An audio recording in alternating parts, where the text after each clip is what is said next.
Hello friends, मैं सौरभ और आज आपके लेकर आया हूँ केमिकल रिएक्शंस एंड इक्वेशन का लेक्चर नंबर 6। आज हम बात करने वाले हैं कि हमारी डेली लाइफ में ऑक्सीडेशन एंड रिडक्शन रिएक्शंस का इम्पोर्टेंस क्या है, या फिर हम ये बोल सकते हैं कि what is the effect of importance. तो यहाँ पर हम नहीं देखने वाले हैं, वैसे हम देखने वाले हैं what is the effect of oxidation and reduction reaction in our daily life. In actually में इस लेसन में जो दिया गया है वो निगेटिव इम्पैक्ट के बारे में थोड़ा सा दिया गया है, जिसको हम यहाँ पे डिटेल में समझने वाले हैं और उसको कैसे हम कम कर सकते हैं वो भी यहाँ पर देखने वाले हैं। तो यहाँ पर दो चीजें हमको पढ़नी है। पहला है हमारा कोरोजन और दूसरा है हमारा रेंसिडिटी। तो ये है क्या चीज, पहले हम इसको समझते हैं। तो रेंसिडिटी जो होता है, this is the negative impact of oxidation reaction on our food containing fats and oils। And corrosion क्या है? कोरोजन होता है negative impact of oxidation reaction on the metals. और यहाँ पर हम जानेंगे एक एक डिटेल के बारे में, कैसे होता है और कैसे हम इसको कम कर सकते हैं या फिर कैसे खत्म कर सकते हैं। चलिए देखते हैं। तो सबसे पहले हम बात करते हैं रेंसिडिटी की।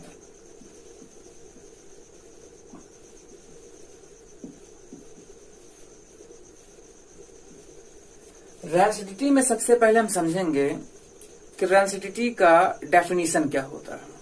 तो पहले डेफिनेशन समझने से पहले हम इसको नॉर्मल लैंग्वेज में समझ लेते हैं कि जैसे हम डेली लाइफ में जो फूड यूज करते हैं जिसमें ऑयल एंड फैट्स होता है, अगर उसको हम थोड़ा वार्म कंडीशन में और थोड़ा लंबे समय के लिए रखते हैं। लंबे समय मीन्स यहाँ पर इसके लिए बहुत ही शॉर्ट ड्यूरेशन होता है, 1 to 2 days। ठीक है, तो होगा क्या, वह इसके लिए ठीक है थोड़ा सा एप्रोप्रिएट कंडीशन नहीं होगी और जिसकी वजह से उसमें स्पॉइलेज हो जाएगा और उसका स्मेल और टेस्ट दोनों क्या हो जाएंगे, चेंज हो जाएंगे इनटू अनप्लीजेंट। तो इसको हम नॉर्मल लैंग्वेज में अगर हम समझें तो ये कैसी कंडीशन होती है। ठीक है, ये condition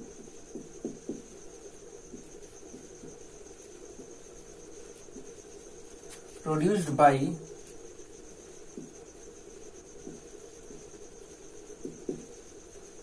oxidation of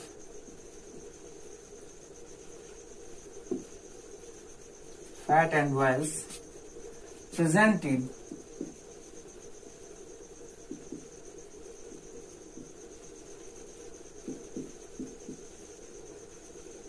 food items, ठीक है, food items and ठीक डिनोटेड बाई, या फिर हम कह सकते हैं इंडिकेटेड बाई। ठीक है,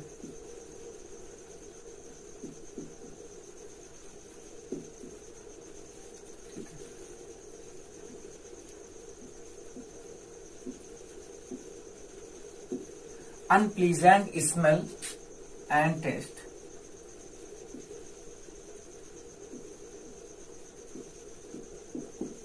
पहली कंडीशन ये है कि रेंसिडिटी क्रिएट होगी किसमें, जिसमें फैट एंड ऑयल्स होंगे। ऐसे फूड आइटम्स जिनमें फैट एंड ऑयल्स होंगे। और क्यों होगी? फैट एंड ऑयल्स के ऑक्सीडेशन की वजह से। ठीक है, और पता कैसे करेंगे? Indicate unpleasant smell and order, sorry smell and taste, and indicated by unpleasant smell and taste. जैसे एग्जाम्पल में आप समझ लेते हैं, बहुत सिंपल सा। घर में छोले बनते हैं, अगर उसको हम गर्मियों के सीजन में आज शाम को स्टोर करके रखें और कल शाम को खाने की कोशिश करें नॉर्मल कंडीशन में, फ्रीजर में नहीं, नॉर्मल कंडीशन में, तो उसको हम नहीं यूज कर सकते हैं। क्यों? क्योंकि इसका टेस्ट क्या हो जाएगा, अनप्लीजेंट हो जाएगा। इसका टेस्ट क्या हो जाएगा, अनप्लीजेंट हो जाएगा। एंड स्मेल कैसी हो जाएगी, स्मेल अनप्लीजेंट हो जाएगी। इस वजह से इनको कंज्यूम नहीं कर सकते हैं। ठीक है, तो यहां पर क्या है, यहां पर एक चीज हमको समझ में आ गई है कि रेंसिडिटी, ठीक है,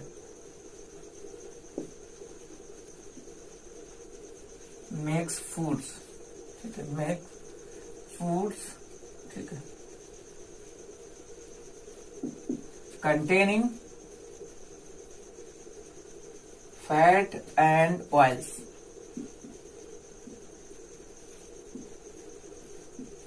अनफिट फॉर यूज। मीन्स क्या है, रेंसिडिटी जो oil and fat containing food material है उसको कंजम्पशन के लिए अनफिट कर देता है। It means we can not consume that items, ठीक है। तो अगर ये है तो इससे हम बच कैसे सकते हैं, how we can overcome from the rancidity containing fat and oils, ठीक है, लाइक फूड आइटम्स। तो चलिए इसको समझ लेते हैं, हाउ टू प्रिवेंट रेंसिडिटी, ठीक है। क्योंकि प्रॉब्लम है तो ये बड़ी बात नहीं, सॉल्यूशन होना चाहिए, ये बड़ी बात होती है। चलिए अब हम देखते हैं कि फूड आइटम्स को जिसमें फैट एंड ऑयल्स होते हैं उनको रेंसिडिटी से कैसे प्रिवेंट कर सकते हैं। तो बहुत ही सिंपल तरीके हैं जिनको अप्लाई करके हम रेंसिडिटी से उनको प्रिवेंट कर सकते हैं, ठीक है। तो उसको हम समझाते हुए आपको बताएंगे कि कहाँ कहाँ यूज करते, डेली लाइफ में उसको देखते भी हैं। तो चलिए समझते हैं। पहला है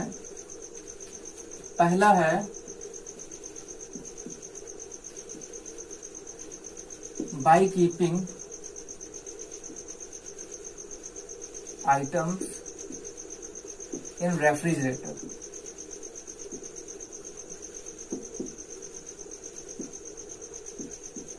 by keeping items in refrigerator, आप खाने वाली चीज को अगर रेफ्रिजरेटर में रखते हैं तो उसमें ऑक्सीडेशन का रेट इतना स्लो हो जाएगा कि उसमें रेंसिडिटी क्रिएट नहीं होगी।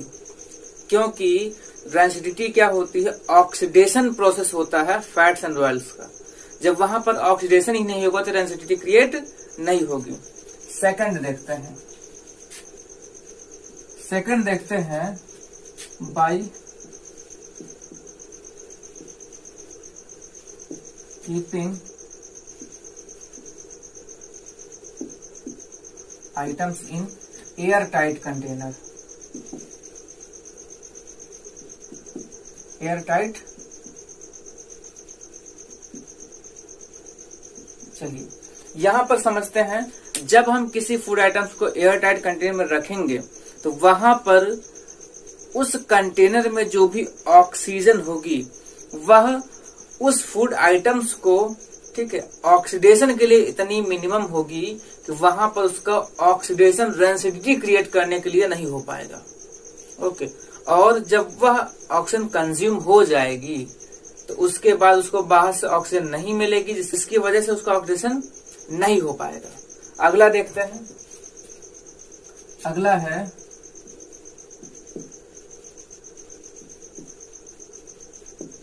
Keeping items in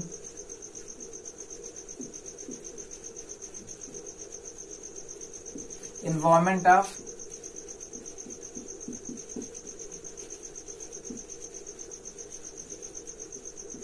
nitrogen gas, ठीक है।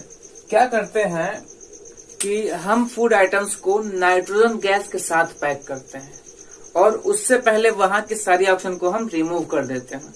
वहां पर होता क्या है, नाइट्रोजन जो हमारी होती है वह नॉन रिएक्टिव गैस है, या फिर ये बोलते हैं कि वेरी लेस रिएक्टिव होती है, जिसकी वजह से उसका ऑक्सीजन नहीं हो पाता है।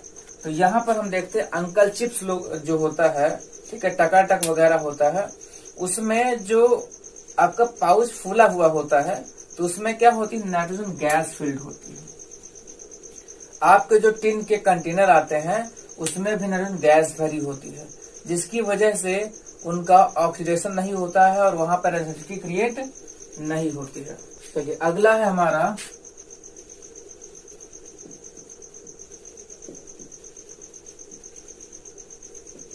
By keeping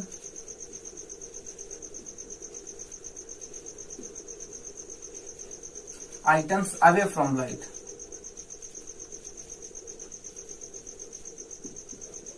by keeping items away from light. अगर हम आइटम्स को लाइट से दूर रखेंगे तो वहां पर उसको ऑक्सीडेशन नहीं हो पाएगा, क्योंकि ऑक्सीडेशन के लिए यहाँ पर लाइट इंपॉर्टेंट होती है। ठीक है, अगला है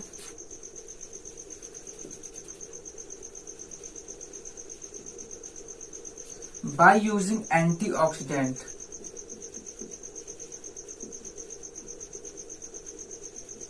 ठीक है, बाय यूजिंग एंटीऑक्सीडेंट। एंटीऑक्सीडेंट क्या होते हैं ये हम अभी बताते हैं, मगर इससे पहले इसके एग्जांपल हम जान लेते हैं कुछ। ठीक है, तो पहला है हमारा BHA, दूसरा है हमारा BHT। अब BHA क्या है?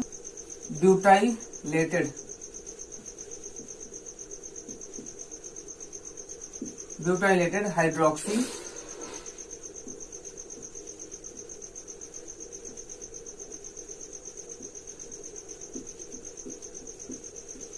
एनिसोल।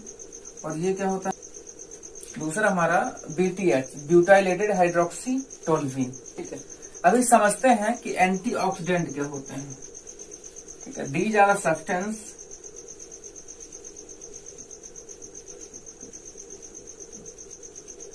That prevent oxidation.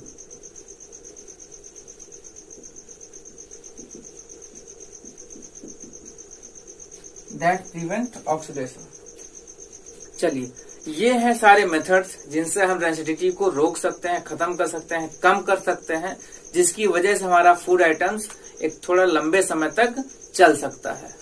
ठीक है, तो चलिए इसको नोट कर लीजिए या फिर स्क्रीनशॉट ले लीजिए, फिर उठाते हैं। चलिए अब हम बात करेंगे कि कोरोजन क्या होता है और कोरोजन को कैसे प्रिवेंट कर सकते हैं। तो सिंपल सी लैंग्वेज में अगर हम बात कर रहे हैं तो कोरोजन का मतलब होता है किसी भी मेटल का धीरे धीरे एयर से या फिर मॉइस्चर से या फिर किसी एसिड या बेस मींस केमिकल के एक्सपोजर से खराब हो जाना। ठीक है, और इसको प्रिवेंट कैसे कर सकते हैं इसको हम भी यहाँ देखने वाले हैं। और हमारे सिलेबस में सिंपली जो सबसे सिंपल सा और बेस्ट एग्जांपल है वो रस्टिंग ऑफ आयरन का, जो आप डेली लाइफ में देखते हैं। आपके साइकिल के चेन में भूरा भूरा जंग लग जाता है, उसको यहाँ देखना है, उसका फार्मूला देखना है, कैसे रिएक्शन होती है उसको भी देखना है। चलिए शुरू करते हैं। तो सबसे पहले हम बात करेंगे कि कोरोजन होता क्या है। तो कोरोजन होता है, ठीक है, eating up of metals due to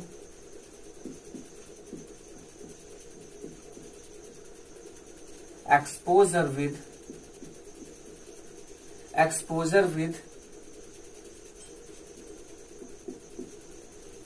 moisture, ठीक है, एयर और ठीक है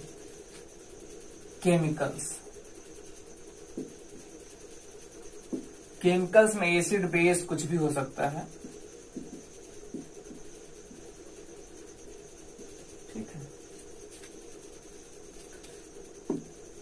eating up of metals due to exposure with moisture, air और केमिकल्स।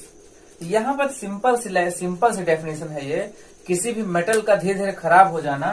ठीक है, और ये तो यहाँ पर कुछ पॉइंट हम जान लेते हैं कि ये क्या होता है, कॉन्टिन्यूअस प्रोसेस होता है। ठीक है, ये क्या होता है,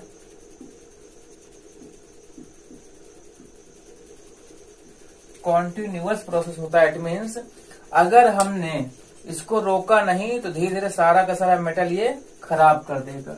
अगला क्या है, इंपॉर्टेंट है, रिसेंट रिसर्च के अकॉर्डिंग, ठीक है, पर एनम $100 बिलियन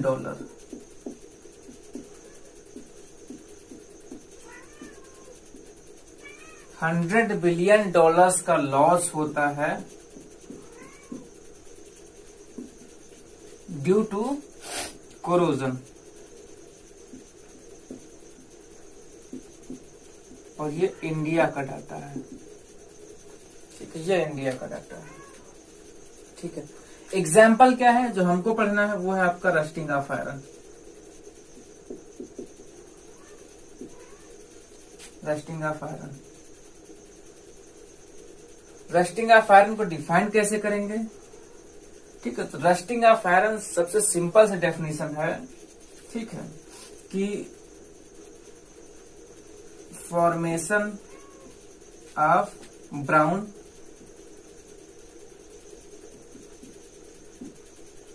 फ्लाकी सब्सटेंस, ठीक है, on the surface of iron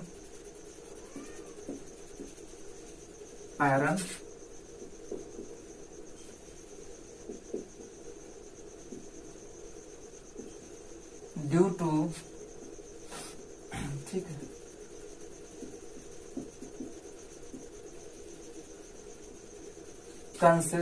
considerable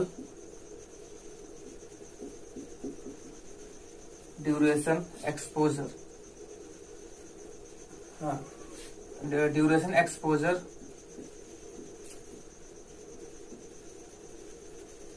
ठीक है, formation of brown flaky substance on the surface of iron due to considerable duration exposure of iron to the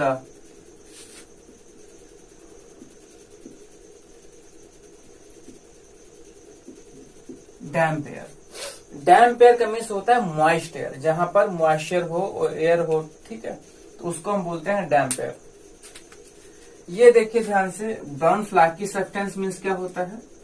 brown flaky substance means होता है कि brown colour का कुछ भुरभुरा सा या फिर परत का परत उखड़ उखड़ के बाहर आने वाला, ठीक है। आप देखते हैं जंग कैसी होती है, नाखून से निकालिए तो वो निकल आती है, उसको हम बोलते हैं फ्लाकी सब्सटेंस, ठीक है। तो चलिए, ये हो गया हमारा क्या चीज, कॉन्टिन्यूअस प्रोसेस होता है। आप जान गए हैं कोरोजन की डेफिनेशन क्या होती है, ईटिंग ऑफ मेटल्स, मतलब मेटल्स का धीरे खराब छराड़ जिसको बोलते हैं, ठीक है। $100 बिलियन ये डाटा है रिसेंट का। रस्टिंग ऑफ आयरन क्या होता है, ठीक है। तो ये हो गया आपका, इसको मिटा दे रहे हैं। अगर आपसे कोई पूछे what is the chemical reactions occurring in rusting of iron, तो आप बोलेंगे कि जो आयरन होता है वह ऑक्सीजन से रिएक्ट करती है, और कैसी ऑक्सीजन, डैम्प ऑक्सीजन, मतलब डैम्प है जहां पर मॉइस्चर भी हो, ठीक है। यहां पर क्या है, तो बनता है आपका आयरन थर्ड ऑक्साइड, ठीक है। आयरन थर्ड ऑक्साइड वो कैसा, हाइड्रेटेड। अब यहां पर ये X मॉलिक्यूल है, यहाँ पर X मॉलिक्यूल है, बट यहाँ पर क्या है, यहाँ पर Fe2 है, यहाँ पर ये, तो मगर इसको बैलेंस करने के लिए हमको यहाँ पर 4 करना पड़ेगा, ठीक है। तो यहाँ पर कितना हो गया है, यहाँ पर ये 2, ठीक है, और यहाँ पर ये 2। ध्यान से देखिए सब balance.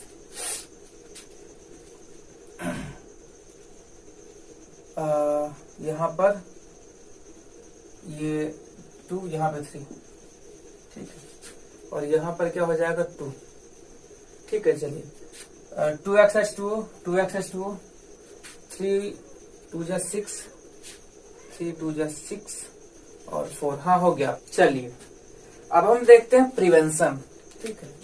Now we have to look for prevention.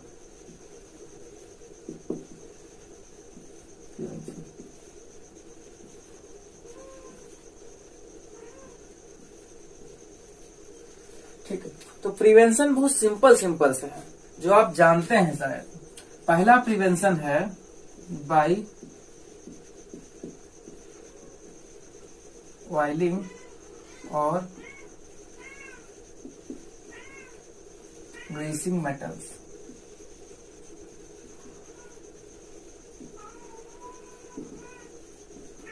Metallic object. दूसरा होता है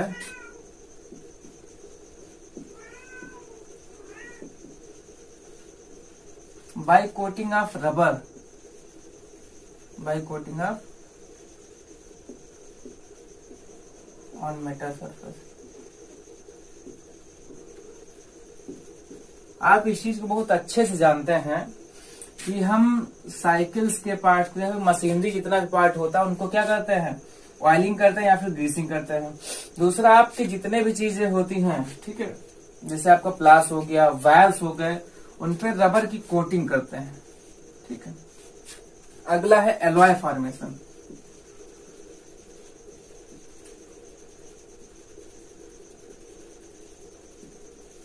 एलॉय फॉर्मेशन में क्या करते हैं, जो आपका रिएक्टिव मेटल होता है उसको नॉन रिएक्टिव मेटल्स के साथ मिक्स करके, ठीक है, और जो आपका रिजल्टिंग मेटल्स बनता है, ठीक, वो क्या होता है, रेजिस्टेंट टू कोरोजन होता है। उसमें कोरोजन की एक्टिविटी बहुत कम हो जाती है, ठीक है। अगला है आपका galvanisation.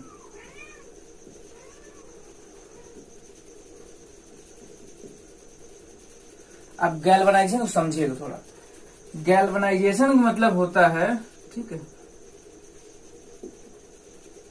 Coating of thin layer of zinc metal, ठीक है, ऑन मेटल सरफेस।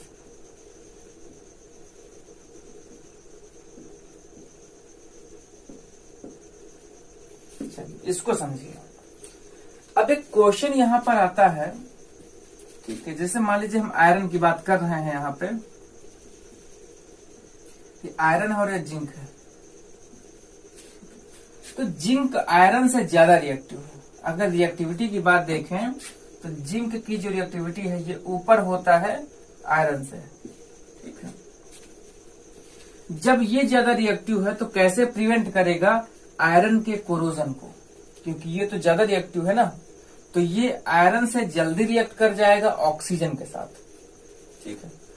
तो होता क्या है, ये जिंक जिसकी कोटिंग करते हैं आयरन के ऊपर, तो यह ऑक्सीजन के साथ रिएक्ट करके, ठीक है, जिंक ऑक्साइड बनाता है, ठीक है।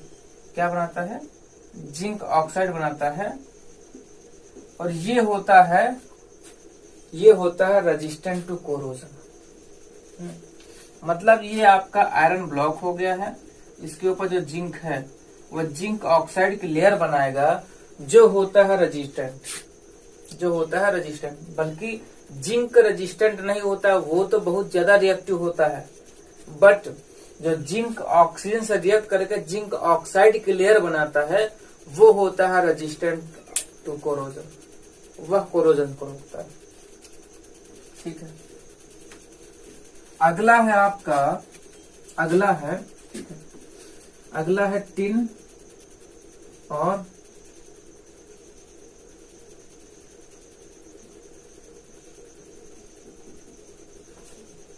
Chromium plating. टिन और क्रोमियम प्लेटिंग करते क्या है, मेटल सरफेस पे टिन या फिर क्रोमियम की प्लेटिंग कर देते हैं। ये दोनों होते हैं वेरी लेस रिएक्टिव। इस वजह से होता है क्या, इस वजह से ये क्या हो जाता है कि कोरोजन को प्रिवेंट कर देता है। अगला हमारा पेंटिंग, और पेंटिंग आप जानते हैं मेटल सरफेस पे हम पेंट अप्लाई करते हैं ताकि वहां पे जंग ना लगे, मतलब रस्टिंग ना होने पाए। These are the methods by which we can prevent or reduce loss of iron due to corrosion. It means these are the methods for the prevention of corrosion. Screenshot ले लीजिए। Thanks a lot for watching. Okay.